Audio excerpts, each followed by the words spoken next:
จา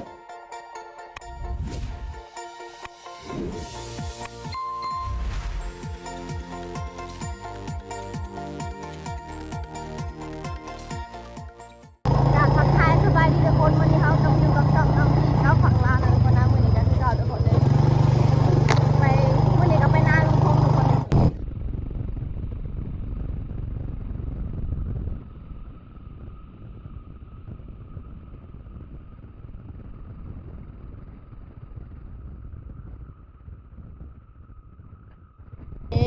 มาหอแล้วทุกคนขอยืนเชิญนิ้วขอยืนเชิญนิ้วเริ่มไม่แรงที่เต็มมากนะ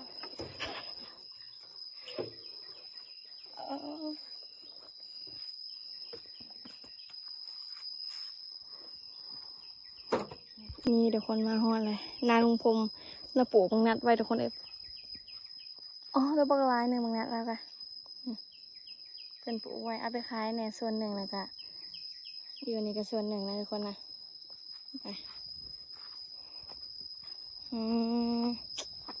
ตายังทำใหญ่ๆกับแบบอยู่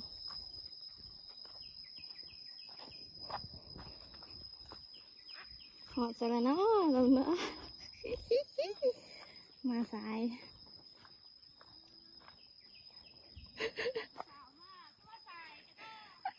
คาเว่คาเว่น้อยนึงหลายเติบเลยเป็นน้อยนึงแหละสวัสดีมากับเพื่อนมากับนิมนิมด้วยลูกกาพาเดี๋ยวเขาจะขึ้นไปให้กินอ๋อ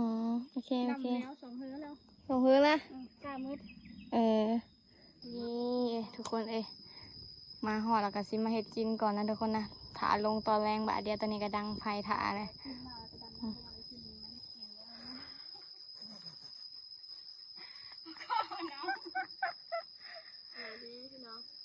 สวัสดีเดี๋ยวเราขี่รถนะโอ้สบายมากเท้าแห้งกว่าเท้าตึกเพราะว่าย่ามันสายฉันเวลาขับช้าไปนี่ทันโทษคนทางหลังเราเสื้อฮัดคอที่ตายคนทางหน้าวิทย์เป็นวิทย์นี่ทุกคนแวะมาเบิ่งสวนเบิ่งไห่แต่ทุกคนแวะมาเอาผักก่อนเพื่อนี่เก็บขายมาเอาผักเนี่ยโอ้เขานี้ได้เขาหายร้ายกว่าเขาหน้าอีกวิจากนี้เนาะถึงไหมบักดกๆหนึ่งแล้วนะตึบๆตรงมันเลยอันนี้บ่ปลูกไว้นะเลยนะพักโบม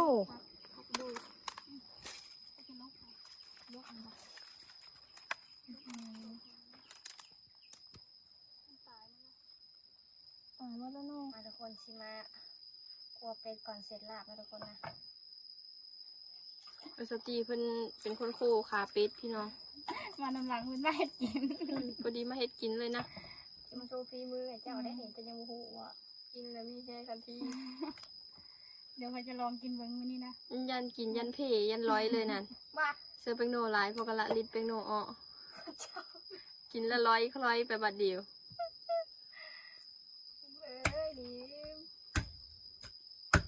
เห็ดน้ำสูตรมันพร้อมพี่น้องเลยป้าว่าเพิ่นอันป้าเอาว่าพันอันต่ำพันเดี๋ยวมาใส่คาเฟ่เดี๋ยวเกือบไม่ได้เอามากินมันจะวันนี้มาพยายามมันจะวันนี้มาเดี๋ยวเรียบร้อยแล้ว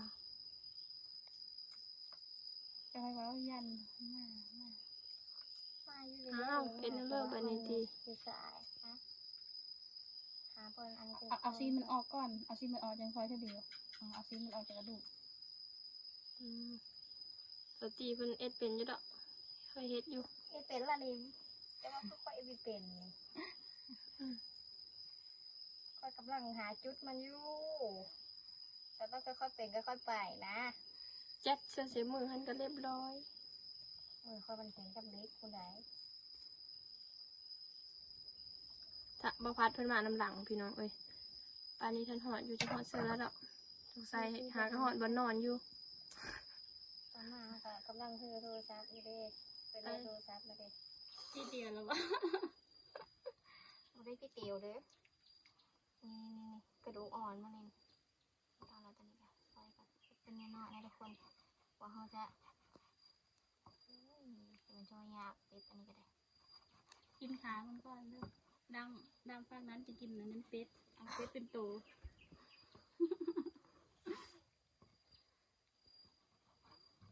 ใส่ผ้าบุข้าวแล้วนั่นเองนะ เพราะว่ากันบ่คงมาเป็นมักกินเด็ดตาเป็นเด็ดตลอดเป็นมักเฮ็ดกิน เขาบอกใส่บ้านมาเอ็ดกินเลยนะ กินเฉพาะกันอยู่อื่น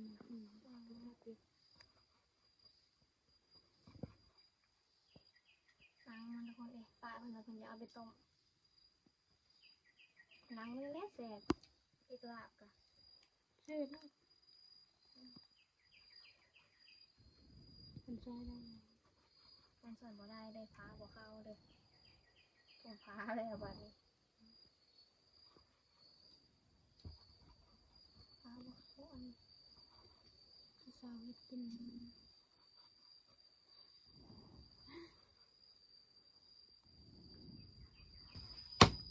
ชิมาพันกระดูกก่อนนะทุกคนนะพันเห็ดน้ำซุปกระดูกหมูกระดูกเป็ด มันไปเมื่อไรคือปฏิบัติหมูแล้วสงสัยอยากกินหมูแล้ว ตอนหมูแหละ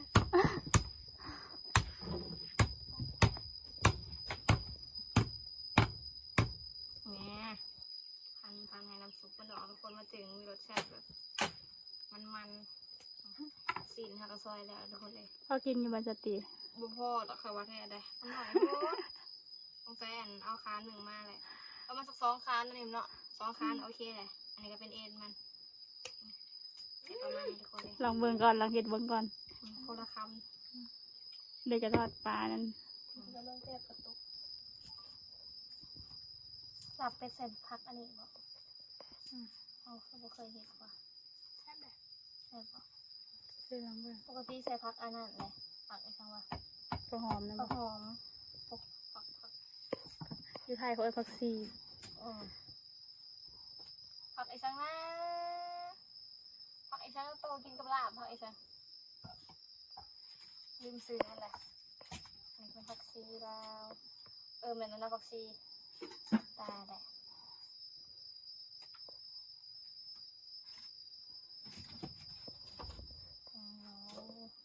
ต้องซอยให้หมดนะ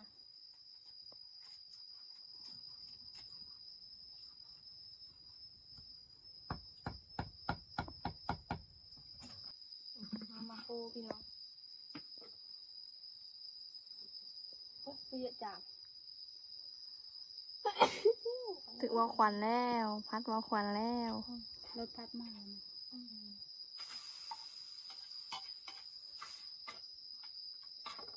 เอาเสื้อเลยบอกกับไปโน่เอาเสื้อมาโน่เนาะ เสื้อ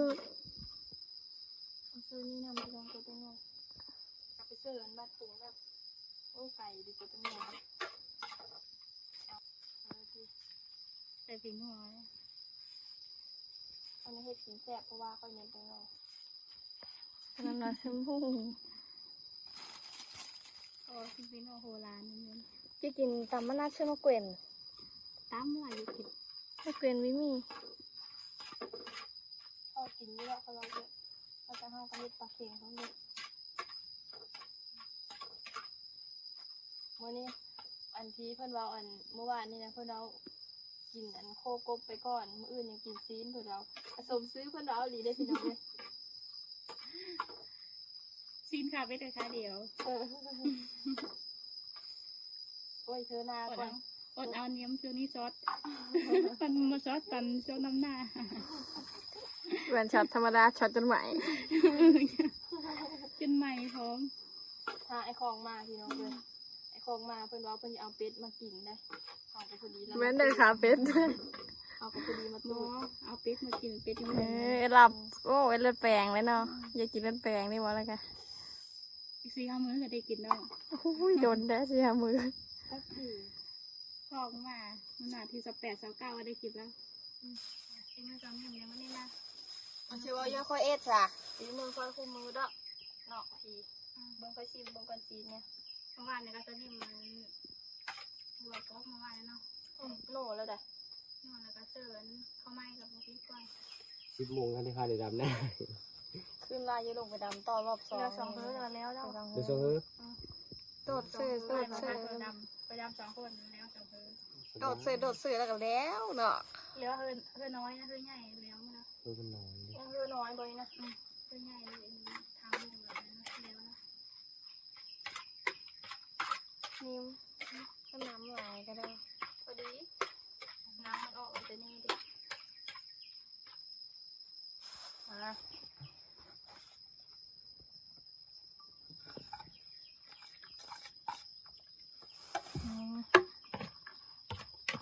จะแซ่บอะไรนะพี่เนาะ ที่นอนแล้วมันหลายคน เบิ้งค่อยซิมเบิ้งกัน แนมนะเขาแนมหน้าด้วยนี่มันแห้งน้อยอยู่ซ้ เป็นไปแล้วชิมพักแต่ซื้อ ขาดพักเอียง ำ พัน ไปเลย ขาดพักยังว่าพักตัวสละมาเลยพักเล็กสลาบนะ จะสามพื้นสี่มือ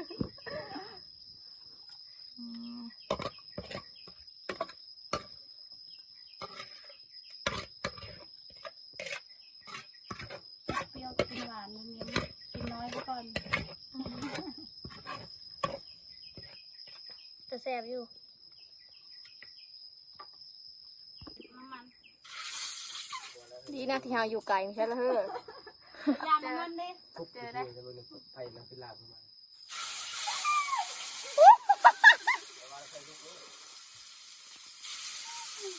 ยามวิญญาณสะพายใหม่ทีสะพายใหม่ โอ้ตอนน้ำมันออกแต่หม้อเลยมั้งแม่โอ้เขาไกลบ่ได้แล้วตกแล้วตกแล้ว เอาเริ่มลงนะ ปลาตก เอาโต๊ะลงมาใช่เลย แกก็ทาอีกบอกอันเพิ่นนาทีต้มได้เนาะปลาเตหลายอย่างอะไรซุปเปอร์ไม้บ่อันนี้พักเนาะตอนนี้กับเพื่อก็อยากกินข้าวแล้วพี่น้องลืมอันนั้นละ โอ้มันน่าจะนุ่มดีนะ อันนี้ไว้เดี๋ยวนี้ไปเลยไว้นั่นละเอาต้มน้ำมาใส่กันฟังนี่ ข้าวกำนัดก็แล้วแต่มัน เรียบร้อยมากินข้าวเขาคืออยากเข้ามา ปลาว่าเบียร์มากับยามอื่นนะ เดี๋ยวป้ามึงคงแล้วน่ะมาไม่ดึงมาแต่เช้า พออยู่เนาะ มาเดี๋ยววัดกว่า เข้าแม่ มา แซ่บอยู่บ่เนี่ยพี่ชิมดูอีกเป็นอะไรแล้วนิ่มแซ่บ แล้วเอาอันมาคือคนเด็กก็ได้แล้วไม่ได้ดึง เขาก่อนทุกคนมาชิมก่อนอันดับแรก ลาบแม่พูดถึงคนเด็กนั่นแหละ อะไรแซ่บคือเขาสกีเห็ดเดียวกัน ก่อนข้าวเขาดึงข้าว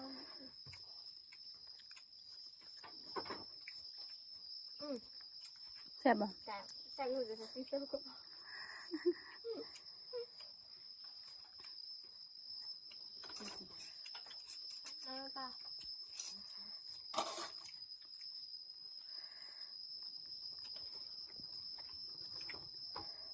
ดูไม่ได้ถูก นี่ก็เป็นโลอยู่ไหมหวายนะต้มเข้าเลย พอเผยก็พันไม่เซอร์วิ่งนัว อันนี้ละต้ม ค่อยให้กินจืดได้พัดค่อยให้กินจืดได้ มาลาย เซอร์อีกเกินนะอันนี้ กินพอดีมีคนมากินข้าวน้ำกันอร่อยมาก มันติดอันนั้นนิสัยอยู่ไทยแล้วก็เคยกินจืดเลย มันเป็นแบบเป็นแซ่บๆนะ ตะกี้ค่อยก็กินแล้วพอดีนะ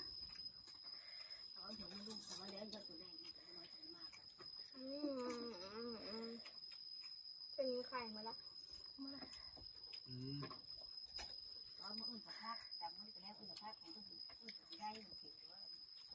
เวลาอยู่ปะ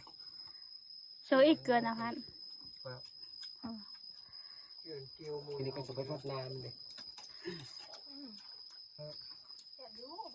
ถ้าคนมาไปบัดเดียวขึ้น ก็เป็นเอาตอนน้ำมันไปก็ นี่เดี๋ยวคนพากันกินข้าวกินน้ำแล้วก็จะพากันกินสมต่อได้แบบนี้น้องเสริมขาดสมบ่ได้นี่ขาดแล้วก็จะมีแหงยางวะ กินข้าวแล้วก็ต้องกินส้มเด็ดยามันลำหน้าเพราะว่าให้เลี้ยงมันไม่ได้ให้กินส้ม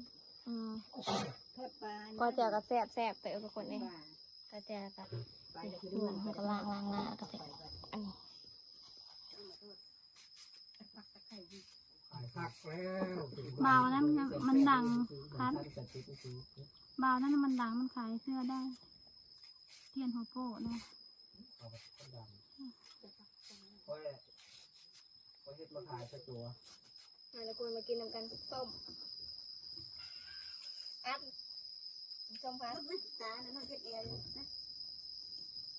อ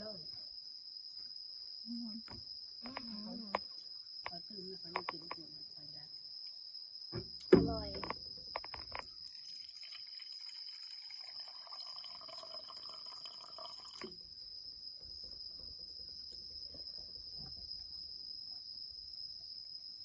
ใช่ปะ เทียม ไม่หันบ่คือไข่บ่ ไม่ คือ คือบ่พอยังไง ไข่บนคา เขาเป็นนัวแต่ว่าน้ำตาล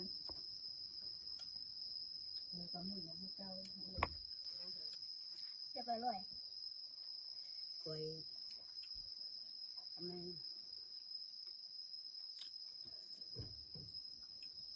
ก่อนขันยูนปูเม็ดประกอนสิชุ่ม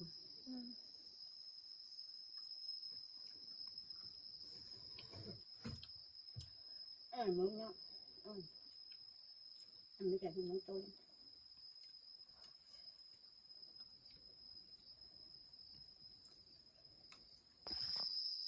ทุกคนตอนนี้ก็พากันกินสมแล้วนะทุกคนได้พักผ่อนจักน้อยหนึ่งแล้วก็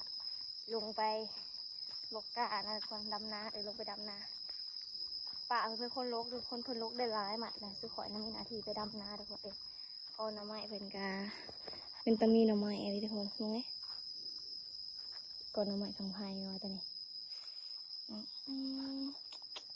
ฉันจะเอาไปหน่อไม้กันนี่หน่อไม้เอาไปแกงกินมื้อแรงแกงกินมื้อนะทุกคนเลยกินผู้เดียวก็ต้มกับแซ่บหนึ่งหมด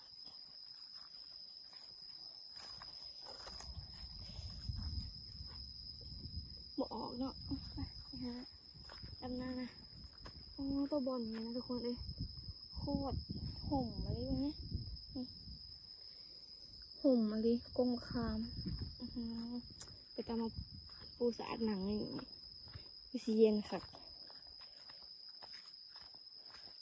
นี่ป่าพลกาแต่ทุกคนไปดำตัวเดนเนาะตะพูจุลุมทุกคนไปนาสาวคันทุกคนบ่เคยมาดำนาสาวคันจะเถื่อเลยทุกคนเคยแต่มาหลินน้ำเพลินอันนี้ปีแรกที่มาดำนาสาวคันเพิ่นมาอยู่ซับเพิ่นไปกรุงเทพเลยทุกคนทำงานกรุงเทพแล้ว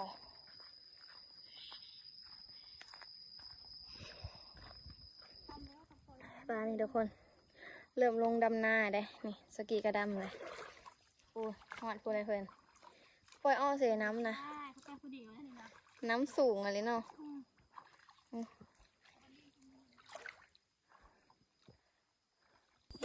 นี่ทุกคนเลยขึ้นมาตักดำนาเลยนะฝนตกแห้งอะไร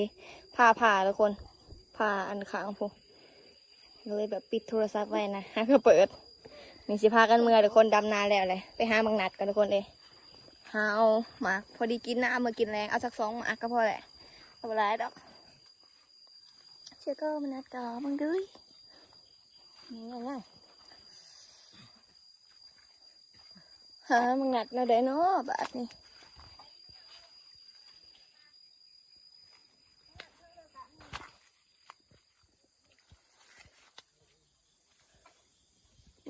นี่แหละเอาไปกันไปทุกคนเลยเดี๋ยวเขาไปห้ามังนัดก่อนเจ้านี้สุกสุกแน่นะอันนี้คือตัดล่ะเอาได้บ่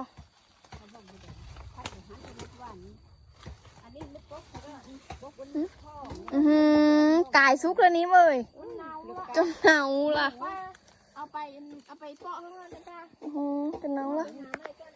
นี่ไป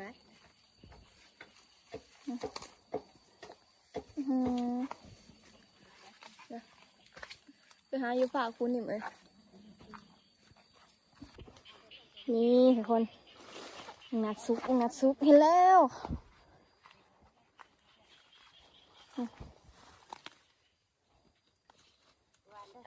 ปักมือ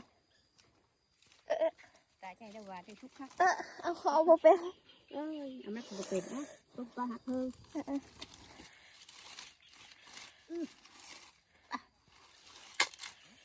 เจ็บอะไรถึกปักมือ บ่ได้บอก ซุปคักมาไหน ทุกครั้งเนาะ วันนี้ซุปคักแต่ว่าอะไรกินเลย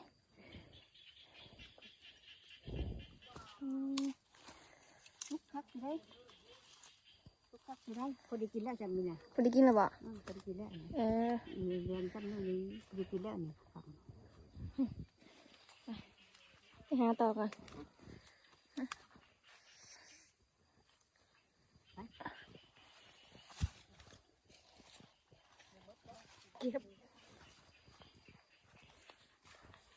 บ่เคยเอามังนัดตั้งแต่ทุกคนเลยครั้งแรกบ่เคยประฟันเลยมันสิเอาเนี่ยทุกคนเลยสิพากันเมื่อนะทุกคนนะ